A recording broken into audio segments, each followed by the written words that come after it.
What? Check old girl, boy. Say she getting married? Oh, man. Not again. Dearly beloved, we are gathered here today to join this man's BTC home internet with this woman BTC mobile service in holy matrimony. So they'll pay half the price compared to the other guys. What's wrong with you? Just let them... Madam, do you have BTC mobile service? I do. Sir, do you have BTC home internet to unite with her mobile service? I do. Get all the internet you want at half the price when you bundle your home internet and mobile service. So, what services do you have? Me? I have BTC at home and on my phone. Visit any BTC store to make the switch today. More details are being offered of individual segments coming out of the government's budget presentation yesterday. During the weekly press briefing at the Office of the Prime Minister today, the Economic Affairs Minister fielded more specific questions concerning assigned increases. Carla Palmer reports. From $210 a week, the minimum wage is expected to increase as much as $40.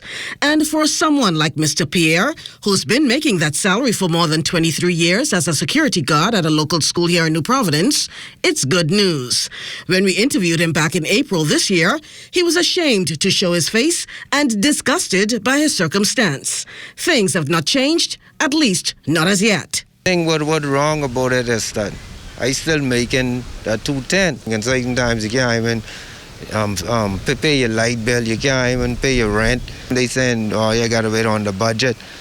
But now, I just like I on the wait, keep waiting. Now come July, Pierre and others like him in a situation will have their living conditions improved, as the government has indicated in its 2022-2023 budget to increase the minimum wage commencing in July.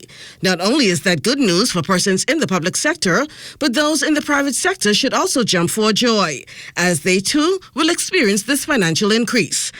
Just a day after the budget is made public, Economic Affairs Minister, Senator the Honorable Michael Halkitis, says this. There is what is called a tripartite council, which is a collaboration between the government, the labor segment, which is represented by the labor unions, and as well the employers, who are represented by the Bahamas Employment Confederation.